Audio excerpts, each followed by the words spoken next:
G'ulchida bir maslahatchi ishiga 2 yilning oldida bir chaqiriqchida meni bir og'aynim adosh aytmasam bir men ko'kapalan maslahatchi dedi. Salom shakar saqni salomini berishga berib qizsaq bo'ldi uni debimda. Bo'ldi deb bag'limni bilmayman. Yo'g'on nima ekanligini men ko'rmadim. Mo'shto yo'g'on nima o'tirdi. Kirib ona endi o'tladim. Bola degan tirissida o'tirib ketdim. May qilib o'rnacha og'ayni so'shdan yaqin ulfatlar ekanda.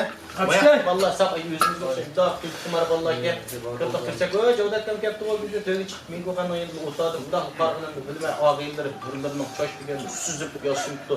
Ziy, burunlarining ki. Bir qo'llarni ushtoq o'tirdi. Yo qarsam burunlarining bo'yinda zanjir birlerinin kulakları soğukka, birlerinin içleri zikvamı oluyor. Firkem dikini sorun başlandı. Ya çiğ mesela köyde davatına çıkacak çuva. Ulan bana davatı, ben ulan kırkas.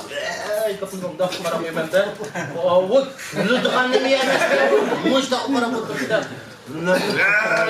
Firkem dikini o minnet. Ya ne desem kapıma içim utre bişim yamam.